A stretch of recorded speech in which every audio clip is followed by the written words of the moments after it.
Rivers. Come on into the conversation. We want to thank you guys for joining us. You might be watching us on one of several platforms. You could be watching on YouTube or Facebook or LinkedIn or Twitter, and we're even live on eurweb.com. So we want to thank you for joining us. And if you are new to the conversation, we know you're going to hear something that you want to like, share, and subscribe so that when I post new videos, you will be the first to know. And if you are joining us, rejoining us, thanks for your support. So today we're talking about baseball. It is October, and October is Major League Baseball playoff season. And you can't have the conversation about Major League Baseball without thinking about the Negro League. So if you know the history of baseball, you know there was a time that Black players, even though they were said to have skills comparable to or better than white players, they were not allowed to be a part of Major League Baseball. As with most things in America, money motivated the integration of the Major League Baseball as well as other institutions. But we shouldn't forget the historical significance of the impact that the Negro Leagues have had on Major League Baseball and on the game itself. So that's why we have today, our guest is Phil S. Dixon. He is an author, he is a historian, and he is a co-founder of the Negro League Museum in Kansas City, Missouri. Thanks for joining us. How are you? I am fine, Steffanie. It is my pleasure. So we'll jump right in because I know you're busy working on one of your next book that you've authored, and we'll talk more about that. But I have been to Kansas City many times, but countless times. But my first opportunity to come to the Negro League Museum in Kansas City was a couple of weeks ago, maybe a month ago, and that's where we met and you happened to be there. And so do you often come to the museum?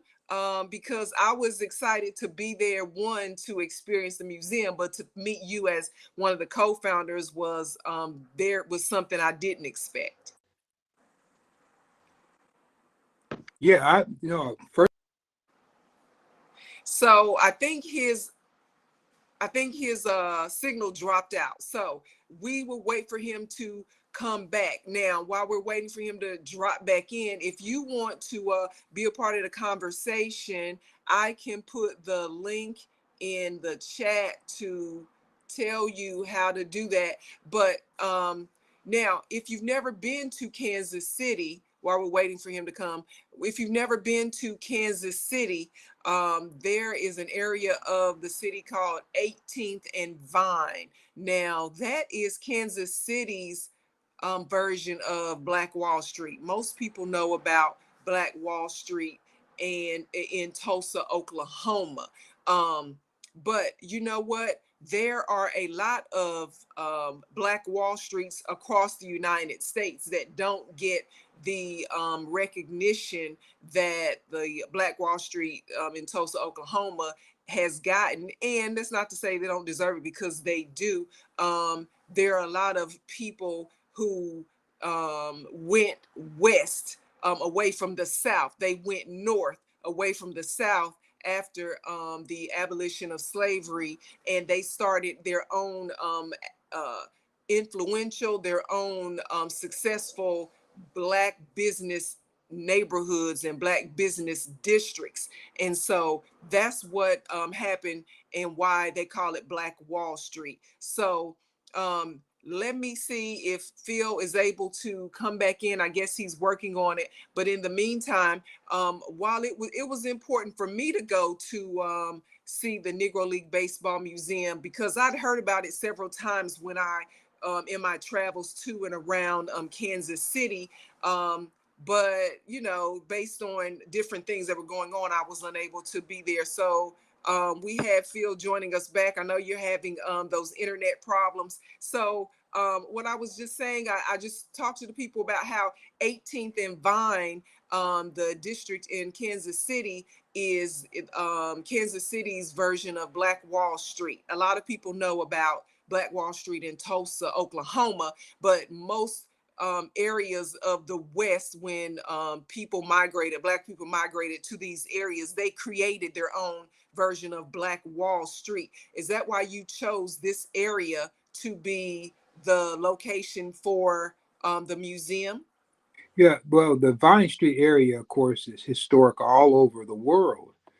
People come from all over the world because they've heard the song "Going to Kansas City" and standing on the corner of 12th Street and Vine, and so they come from all over the world to hear the great stories about Kansas City. So yeah, the Vine Street, it's close to where the YMCA was, where they had the first Negro League meeting to organize in 1920.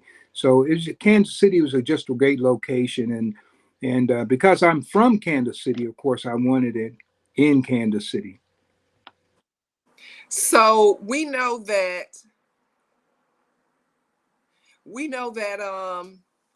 the Negro League Museum is the only of its kind in the country and in the world, right? Why do you think that is? Why wouldn't I mean, we're glad that it is there, but what drew you to want to say this is something that I want to do, and that you and the co-founders wanted to do, to create Mhm. this type of museum?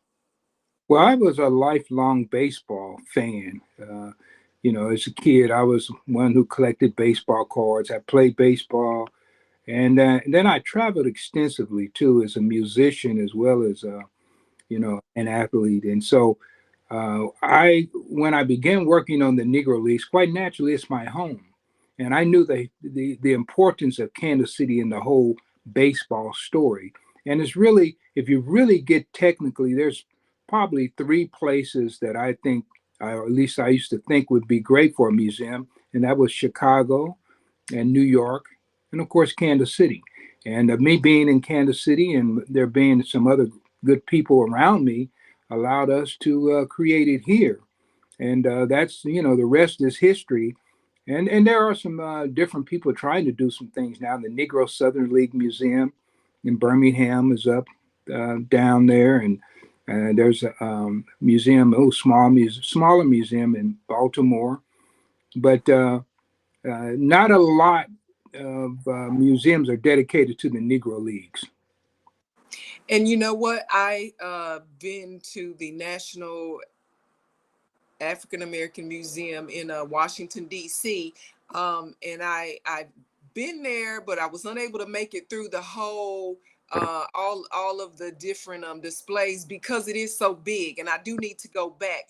But what I noticed is it seemed as if a lot of the other museums, they pulled artifacts and storylines from other museums across the country. Does your museum have a display in that museum at all? Oh, yes. Actually, when I started collecting on the Negro Leagues to raise money for my projects, one of the things I did was I took a panoramic photograph, 1924 World Series, and I had copies of those made, and I sold those copies to raise money to do my research. And when you go into Washington D.C. and you go into the area that they have for the sports history, one of the things you'll see is a very large image on a big screen of that panoramic. So yeah, they definitely borrowed a lot from Kansas City in putting that together. I might also add too.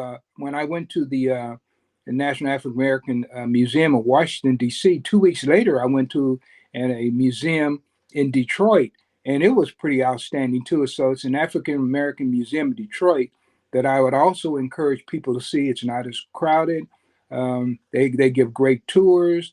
It's a wonderful museum, so I would encourage people to go there as well. All right. Well, we do. If there's anyone on and you want to ask Phil a question, or you have a comment, or you've been to the Negro League Museum in Kansas City, go ahead and send us your comments, and then I'll pass it on. If you want to come on live, let me know. But essentially, Phil, you and I have discussed this, and you kind of hit on it just now, that you your connection to baseball and to Kansas City, and that's why that is the location. Talk to us about your connection. You also worked in the front office or in the organization of the Royals. Is that correct? Yes, yes. I was assistant director of public relations for the Kansas City Royals in the late 1980s, and I left there in 1990. So I'm one of the people who actually written sports. I used to freelance sports write for the Kansas City Call. So I covered the 1985 World Series for the Kansas City Call. Miss Bluford, some people have heard of Lucille Bluford. She was the editor and publisher, and she was quite a backer of mine. And she really believed in me, encouraged me, and supported me in trying to tell this story long before people were even, remotely interested in it in the way they are today. So, yeah, Miss Bluford gave me the press pass, and from the press pass, they saw I was a pretty passionate guy, and they at that time they didn't have a lot of black people in the front offices of baseball, and so they were trying to expand. And so they asked Buck O'Neill what he thought about me. And Buck O'Neill, who's currently in the Baseball Hall of Fame, um, he recommended me and gave me a good send off. And I went to work for Major League Baseball. Now, Buck O'Neill, is that the person who was there?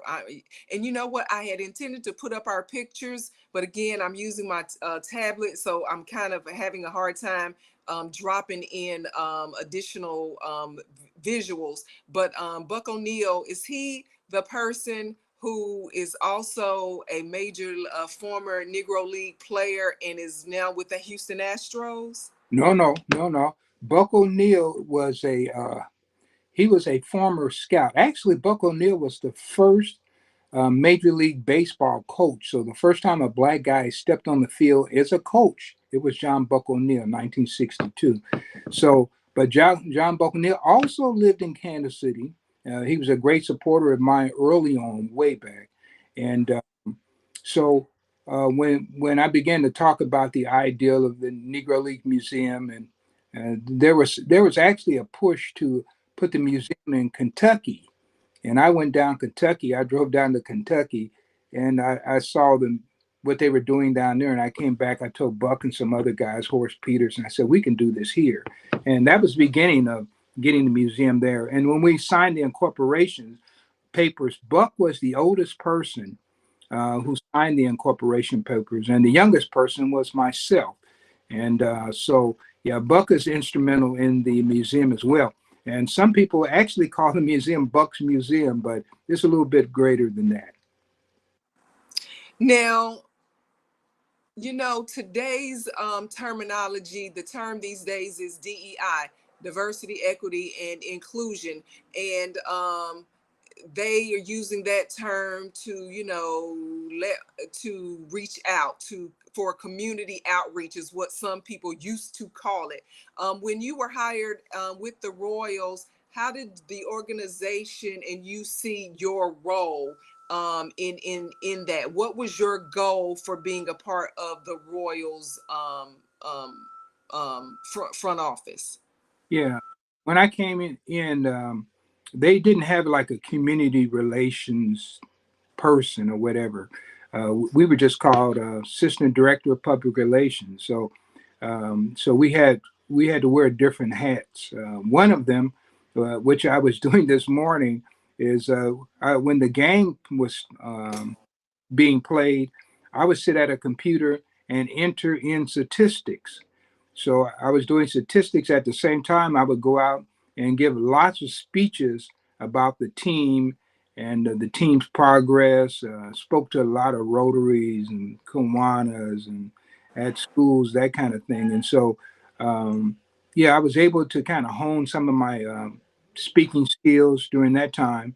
And then I did a lot of work in the African American community, which I still feel is like sadly missing, because I would go from preschools to high schools. It didn't make a difference. Community baseball teams. I work with men's senior league baseball.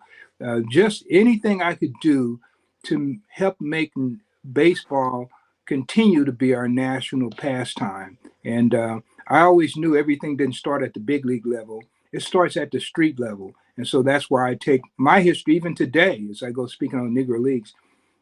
People say, "Hey, do you work at the Negro Leagues Museum?" I always tell them, "No, I don't have a job. I have a passion." And so I'm out in the streets with the people, and in small towns and communities, and people don't even have to pay me to come there. If I think it's a worthy event, I'm going to get in my car and I'm going to be there. Well, we know when it comes to representation of Black and Brown people on the field, on any sport, in baseball, that is there. That's prevalent. What conversations were had about representation in the front office, whether it be, like you said, coaching or ownership? Is that something that you felt like they were willing to hear you out on? And what was that conversation like? Oh, it was a difficult conversation, especially the time I came in, and I feel to a certain degree it's still difficult for people to have some of these conversations. I in an article that came out probably around the first year, I gave Major League Baseball an F for their efforts to recruit black ball players. Of course, they immediately sent people out, other African Americans, to say, well, no, we're doing much better. The truth of the matter is, I look at the results, and having followed baseball closely all of my life, and having worked in baseball, having coached baseball, and being a historian, I can tell you Major League Baseball has a lot of work to do. And so I'm willing to help them as much as I can. So, but yeah, it was always tough to have some of these conversations. I can say specifically one I remember is that when we would go out and do the caravan, and I was in charge of putting the caravan together, and the caravan would go to small towns outside of Kansas City. We get a couple of ball players, and we go out in February to try to pump up the season, so to speak. And then every place I went, there would be no black people. And so I came back and I said, there's a reason why there's no black people. I said, well, first of all, most of the Royals broadcasts are on country stations, and no money is spent on these other stations. So if we were to go, say, into Wichita, the radio station that broadcasts us, say it's a country western station normally, well, black people only turned it on to listen to the ball game. So when the ball game went off, they didn't stay with that station. So, but then when we would go there, the station would only advertise within itself, and the Royals were not advertising outside. And so you would only get the people listening to those stations. And so you could go in many major towns, and you could have people like Frank White with you. I remember one time we went. Frank White was with us. Tom Gordon was with us, and I would take black players, but no black people would show up because they didn't even know we. No, you were in town. Yep, Mm. didn't know. But it was the way that all the media was handled, and I don't think they even gave that consideration till I brought it to their attention.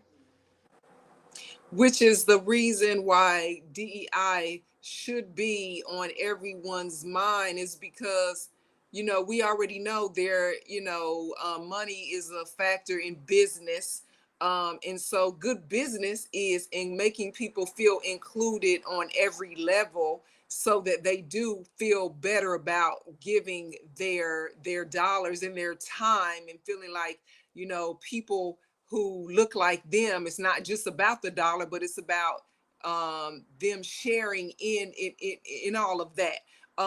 One of the questions that I ask people, whether Black people, when I interview them, whether it's about law enforcement or politics or sports in your case, um, what was your, what change did you want to see as that brought you to say, I want to be an insider, I want to be in the organization and not just an outsider talking about what should happen? What was your vision?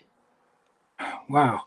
You know, I don't know if I had a vision per se or any moment where something hit me. I truly love baseball, right? And I thought about the ways that I became interested. And to give you a brief story, when I was in the fifth grade, I was in the fifth grade and we had a little neighborhood team. We wore blue jeans and we had a white T-shirt and a little blue hat, and we were called the Terrace Tigers. And we would play other Black communities. I think it was organized through some pastors, and so we would play other kids our age around. And so I remember one day it was a guy who was in my class. I never will forget him, named William Patton. I hope to see him one of these days again. But he was a good buddy of mine. We were in the fifth grade, and so he's playing on our team. So he says, "Hey, my cousin wants to come by and give us a pep talk." So his cousin comes, and turns out his cousin plays for the Boston Red Sox, and they were in town playing the Kansas City Athletics. I'm in the fifth grade, and his name was Reggie Smith. And so Reggie Smith came and gave us a pep talk.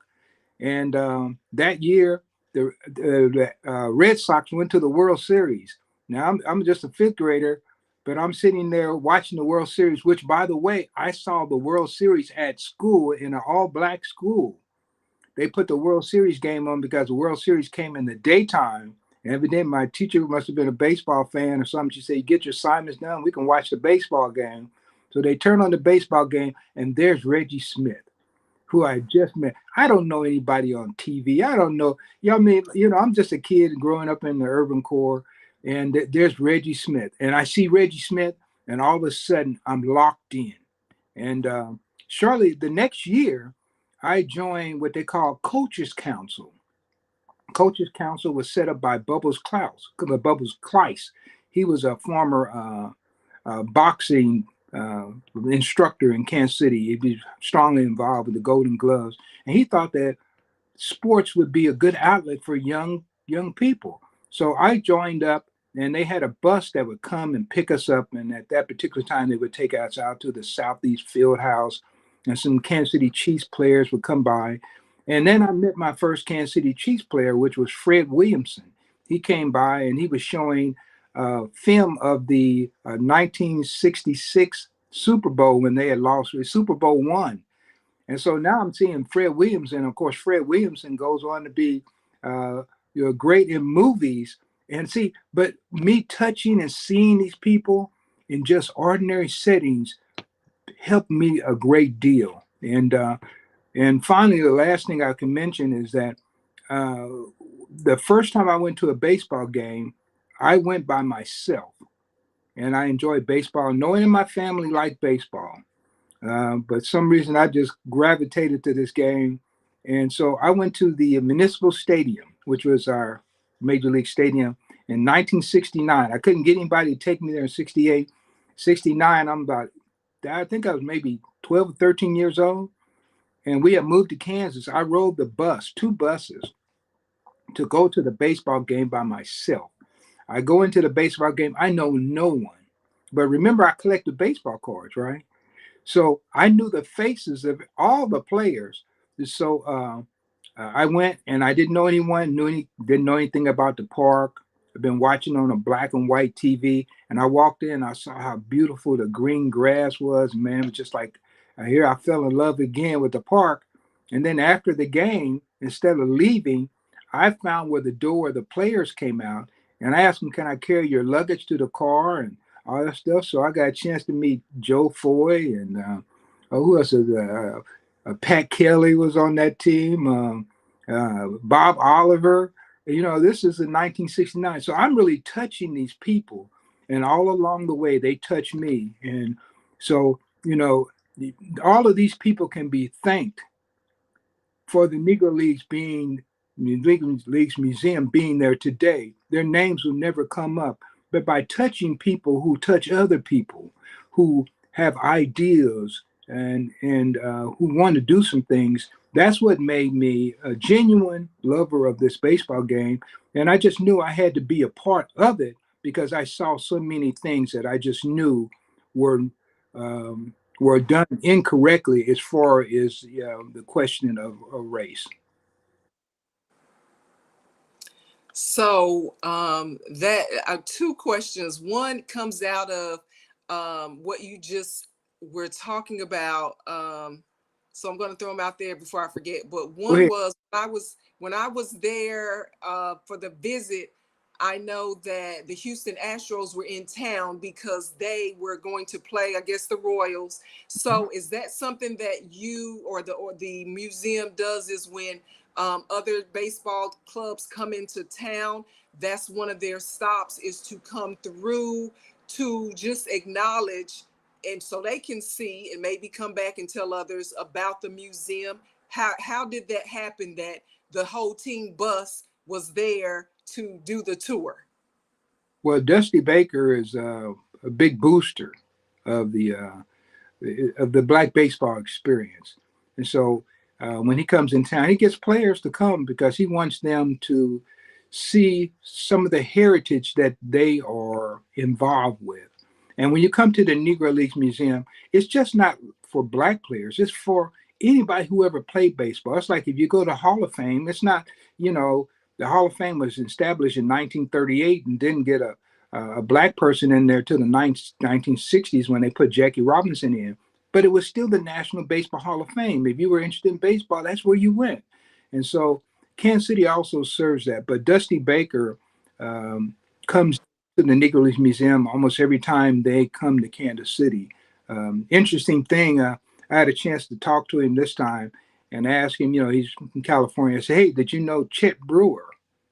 And of course, he knew Chet Brewer, and Chet Brewer was one of the people who inspired me. Once again, he was also the high school coach of Reggie Smith, the first baseball player I met, and so all of these, we cross paths in many ways when you begin to talk about the history. And for me, having been, out here and doing research and history for over 40 years, I know a lot of people, and I've shaken a lot of hands and shook a lot of hands, and um, I can talk about baseball in about every community in America. And so when I talk to an athlete, I might know something about your town you never knew I knew, or somebody who came from there. But that's the experience of finding a topic that you really enjoy, and then God putting in you the energy and the love to stay with it all these years. And so, you were honored, you come through, you're just a visitor, right? To come to Kansas City. But look, you got a chance to meet Dusty Baker. And you also met another guy named Dave Baker. Now I'm gonna try to show this because I can't bring it up, but this is the picture that you sent me. That's us, me on the left, and then you're in the blue long sleeve shirt, and then the person in the right on the white shirt, that's That that Dusty Baker. No, that one is Dave Baker. Now, Dave Baker is one of the first. Actually, he's probably the only head black baseball coach they ever had in the Big Six, Big Eight, Big 12, whatever you want to call it. He was. They changed names over the years, the conference, but he was the head baseball coach at Kansas State University. So, Okay. and so the first one and the only one. And so he came up, and he's a distant cousin to Dusty Baker.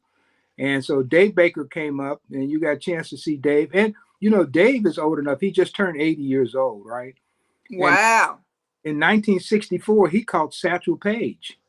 Yeah, that's you and me right there. Mm-hmm.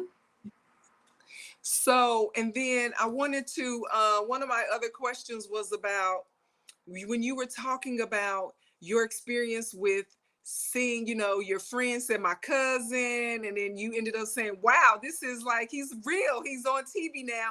And then you went to the game by yourself because of the passion that you had. And then you found a way to make it happen where you could touch and be in contact with your sports heroes and icons. And so everybody needs that. That's what inspires us, is to see people who look like us doing things, and we know that we can do that too. I remember seeing the picture when with President Barack Obama and the little boy and his family, I guess, who had come to the White House for a visit. And it was a picture of the President Obama bending down so the little boy could touch his head, and that was signifying that the little boy was like, your hair is like my hair, and you have the same skin color that I have, and you're president, so that means I can be president. Yes. And that touched me so much to know, that kids, everybody doesn't think of our children as being worthy of these type of experiences. And I'm sorry to cry, this is like crazy, but speak to me about do you feel like your goal for Major League Baseball and your vision is carried on with Major League Baseball? Because it seems like the demise of the Negro Leagues came, like, what am I trying to say? The takeoff, the expansion of Major League Baseball happened at the demise of the Negro League. How do you feel about that? I mean, it's like when we look at integration, we looked at it as a community, and I wasn't in on any conversations, but just the conversations that I'm in on now, we looked at it as a step up, a step forward for African Americans. And then now it seems like sometimes we're feeling like our money was split, our collective strength was split, our what we envisioned for integration was really not in the best interest of us as a community. What are your thoughts on that? Oh man, I got a lot of thoughts on that. Let me share it this way, because people always ask me about what happened to the Negro Leagues in the end. And we know the story about Jackie Robinson, and then he opened the door and other black ball players came in. But the story is much deeper than that. And so I try to get people to relate to the 1960s, because uh, maybe you weren't there in the 40s, but you were around in the 60s. So, like in a case of myself, I started in an all black school. Now, I was living in Kansas City, Kansas.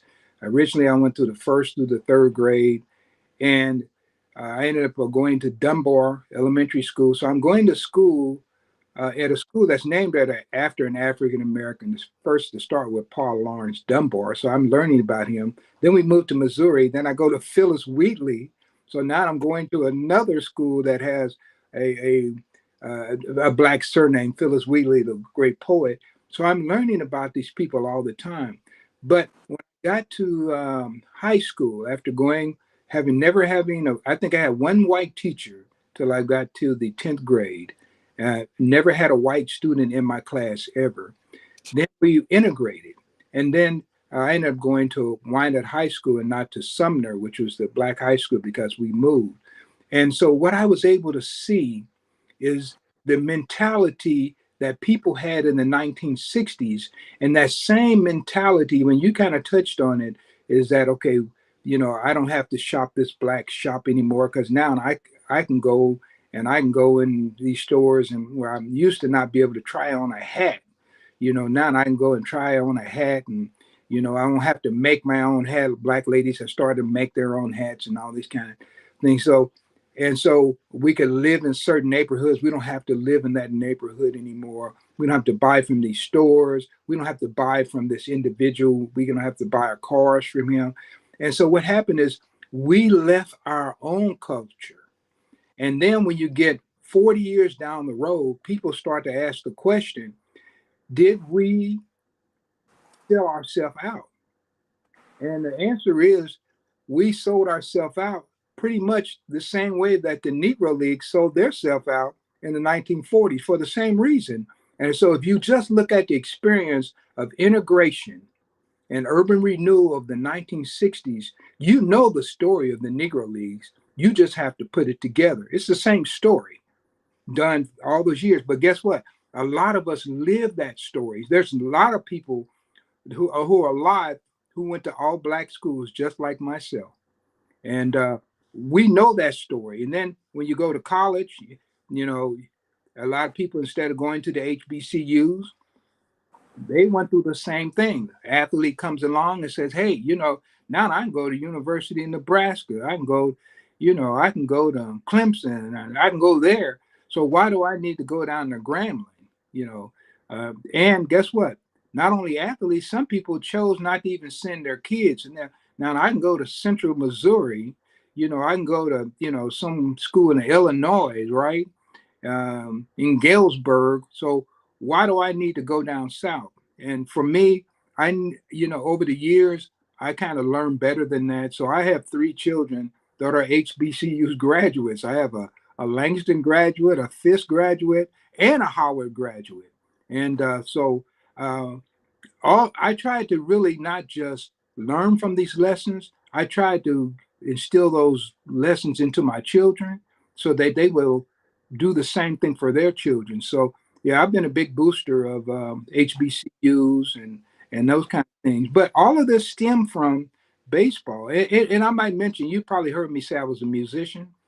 Uh, when Yeah. I when I graduated high school, I had a full ride to Bishop College in Dallas, Texas, HBCU, and I decided I wanted to be a rock star. So I went on the road with touring bands, and Oh yeah. yeah, that's a whole different conversation.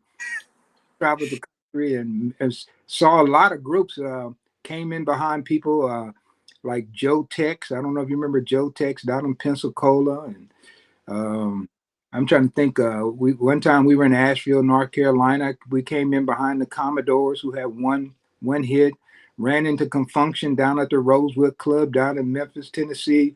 I think they have 145. So we've met a lot of these people, and they went on to great things. I never did get fame and fortune in that area, but many times when I go out to talk, I bring my trumpet and I might play "Take Me Out to the Ball Game" before I play. And people kind of amazed that I even do that. And then I open up with poetry, and so I've written a lot of poems, and so I can do poetry and play the horn, and I give a pretty darn good, entertaining baseball speech with a lot of knowledge in it. But all the way through, I try to make sure that I never lose that sense of where I come from and what my goal is, and that's to make baseball fans out of all people by telling the real story. Now I know I know that you are coming up on a time when you have to go work on your next book. But before we go, I play a flute. I was in the band. You said the Okay. trumpet. Okay. So and then I always say to myself, I remind myself that you age yourself by telling things. You said 45. Most people don't know 45. So that was the small record, the wax record 45. That's right. And I was looking at something the other day that reminded me of something. So I always play this game with people. Oh, somebody said how old they were, and I'm like, I got shoes older than that person. And so you start to say, I remember when gas was $1 a gallon. I remember when all these things start to date how old you really are. So that's fun, something that made me laugh inside when you said the 45, because then there was the 8-track tape. Most people don't remember all this, depending on how old you are. But I'm a graduate of Tennessee State University in Nashville. So I'm very familiar with Fisk University up the street. Used to live between Fisk and TSU when I went to school there at this apartment complex. And so going back to what you were saying about staying in our community or supporting our community and how we're, that brings me to the conversation about Deion Sanders and him. He moved from Jackson State, of course. Now he's at Colorado, University of Colorado. And so now there you see the migration of a lot of Black people to the city because they came with him as on the team as far as support staff. And that's going to draw more players. That's going to draw people. That's drawing entertainers that normally might have, because they like Deion and what he stands for, and which I like Deion and what he stands for. But if you want to comment on, now there's this conversation about personal gain over community gain. And like, what do we owe it to our community to stay within a certain geographical, stratosphere, to take those things into consideration? Because when, like you said, when players get the opportunity, or when a Black player gets the opportunity to go to another university, a predominantly white university, it's more than likely and probably because he or she is going to draw those numbers and draw the attention and draw the money, but it's taking it away from where it could be. Because if they didn't see the dollar signs, the predominantly white universities, they wouldn't be interested in you. So see your value and what that value could bring to your community. What's your thoughts on that? Yeah, well, those are a lot of deep thoughts that you're having there. I could comment on all of them. I don't know if we have enough time, but I can tell you this. Sometimes I think back to Andrew Rube Foster. Andrew Rube Foster was the first president of the Negro National League. He started Negro National League in 1920. He had been a great player, and he was under white ownership, and he broke away, and then he aligned with Black ownership. Anyway, and later on, he attached himself to another white guy, John Shirley. But one thing Rube Foster never did, he never left his Black team because he was always the manager and he was always trying to build it up. And so, because he was such a great pitcher, people came to Rube Foster and they said, "Hey, Rube, so you're getting all these offers from white teams. Why don't you go and play for them? Because they're willing to pay you way more money than you ever got from us." And Rube Foster, in his wisdom, he said, "This is why I don't leave." He said, "Right now, they can't beat us." He said, "But if I leave and go to them, then you won't be able to beat me." He said, and then, or beat me, beat us, where he went with them. And he said, then after a while, they won't need you. And he said, and it won't be long before they won't need me. So let's stay together and let's unify and let's grow together. And that was Andrew Rube Foster in his wisdom. And I think about that because you can actually you can go to the University of Colorado and you can bring all these stars there to see the game, but those stars can go to any football game, any basketball. They can go down to Fisk. They can go down to Tennessee State. Nothing's stopping them from going there. Why not do more? And so, as you partake in all the pleasures of the world, why not also remember to bring some of these other people along with you and help them? Because when you go to a Tennessee State game, if somebody say, "Hey, the Rock is going to show up at Tennessee State," how many extra people you think are going to buy tickets just to come because he's there? Correct. A lot. Yeah. Thousands. There was we had a Beyonce concert here in Kansas City, and I'm trying to think of her name now. There's we might call it a greasy spoon restaurant here in Kansas City, And one of the people, I'm trying to think of what her name is, she came here and she's a big star, right? And Hmm. instead of going to maybe one of the nice hotel restaurant, she went down there and she bought a hamburger and she stopped traffic. And these were people who probably could go there, didn't have the money to go to the concert. And so she stopped there. And then I heard that for days later, people were coming in, they wanted to buy the same thing that she ordered. But guess what? She didn't have to come there. And someone asked me, he said, why would she go there? And the reason I think that she went there, being a musician myself and traveling, sometimes you just get tired of eating the same old food. And when we were traveling, we would eat certain food, but if it might be, we could stop at McDonald's, Burger King, we could buy that. But if we saw a soul food restaurant that we could stop at, and we could get some good home, some good soul food, that's where we wanted to stop because, but usually, guess where that soul food restaurant was going to be? It's going to be in the hood, right? And Right. but actually, we were on the chilling circle, so we were living in the hood anyway, so it didn't make a difference for us. But that's what we wanted to stop. And so people can do more than one thing. And I think that we should never forget that. Well, let me share one more thing with you, okay? This is a little kind of deeper thought too, but it's kind of on your same vein. People ask me, so why do so many white people write about our history? And I try to tell them, I said, one of the reasons why is because we're a conquered people. I said, when other people are writing your history, that tells you something about where you stand in that culture. That's why we have to begin to write our own history.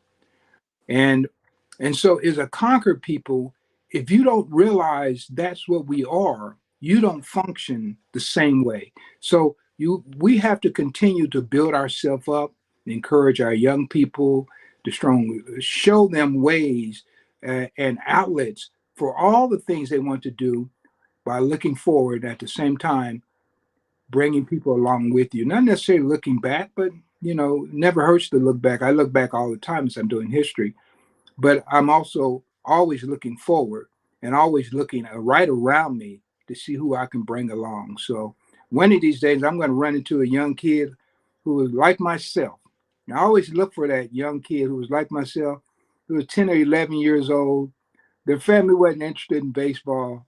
They weren't even, my family wasn't even interested in sports. I don't think I ever saw my father even turn on a sports game. He got up and went to work, came home, but he didn't follow sports. He did enjoy Louis Armstrong, um, but he didn't buy records, right? And that's why you played the trumpet. Yeah. Well, no, that was a whole different story. I saw, and once again, it's the same story. It's all the same story. I was going to the black elementary school, and there was a kid ahead of me. His name was Charles Williams. He plays piano in town right now. Excellent pianist. Um, Charles was a grade ahead of me, and he went to the middle school. And the middle school every year would come back to the elementary schools, and they would bring their band so we could hear their band. And that's how they recruited students for the next year. So they came back, and there's Charles playing the trombone. I've been knowing this guy all my life. I didn't know he could play a trombone. They're playing real music. I said, man, I want to be like Charles. So I go home, I beg my mother for an instrument. And so she buys me a trumpet. And that's how I ended up on trumpet. But it was because I saw another black kid that I knew doing that. And the other thing, when I played baseball, I was a big Dick Allen fan who he played for the Phillies, played for the White Sox. But my biggest heroes were people like there was a first baseman named Kitty Cat, played in my league, played in the same park. He was older than me. Another guy was Herman Randall, and actually I had a chance to almost play with Herman Randall when I got to high school. But those are my heroes because I liked the way they wore the uniform. I saw people respond. They were great players. And so I'm seeing these guys, and those are my real heroes, the teenagers in my neighborhood who were wearing a uniform. I wanted to wear a uniform like them. And so having role models at all levels, it doesn't have to be a Hollywood star. You're a role model. you're a role model for a lot of people. And we have to remember that. We have to remember that and continue to do, because our people need you just like they need me, like they need all of us. Amen, brother. I believe that. And that's one of the things I do try to do when I go to different cities is when I eat out, I want to go to the Black restaurant. I want to see, where it is. I want to support. And because food, you right, Beyonce can eat anywhere, but I've noticed too that one of the things she does is she tries to do when she can, it seems, because I don't know her, but to support Black um, women, entertainers, businesses. She seems like that's one of the things on her agenda. And we all know that when you're starting out, you might want to you build alliances where you can, so you can get that wind beneath your wings. But when you want if I always try to treat people like I would want to be treated and support them like I would want them to support my business. And I am the first Black woman to own a drone technology company in the state of Texas, TCB Drones. And that's why one other reason why I came to the museum is because I wanted to speak with someone about doing a virtual tour of the museum, because before COVID, a lot of people were getting out doing things. Since COVID, more people have opted to not venture out, and so doing virtual tours of places like museums and other venues allows someone at home to have that experience of the museum, and that might lead them to come out. It might lead them to purchase a hat or a t-shirt or do something along the lines of giving their financial support to the institution.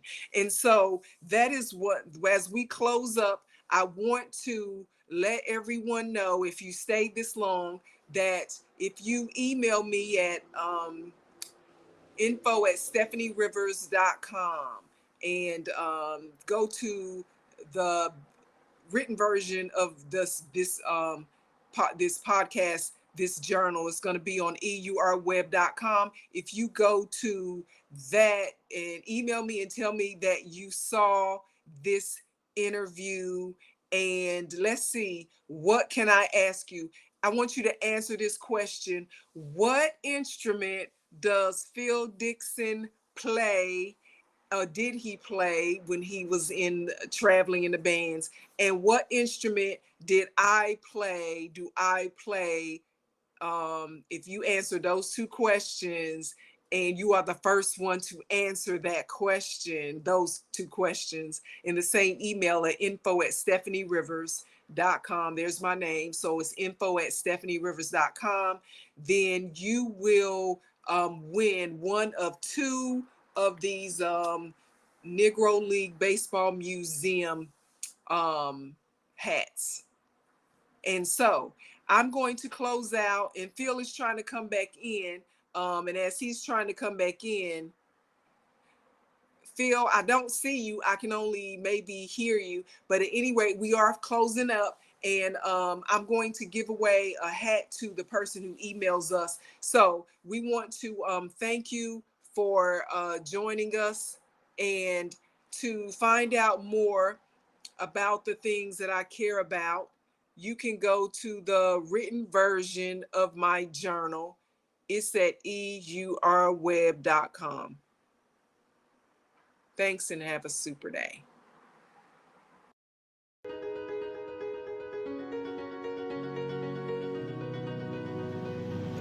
Hi, I'm Steffanie Rivers, and I want justice. The police officers involved showed reckless disregard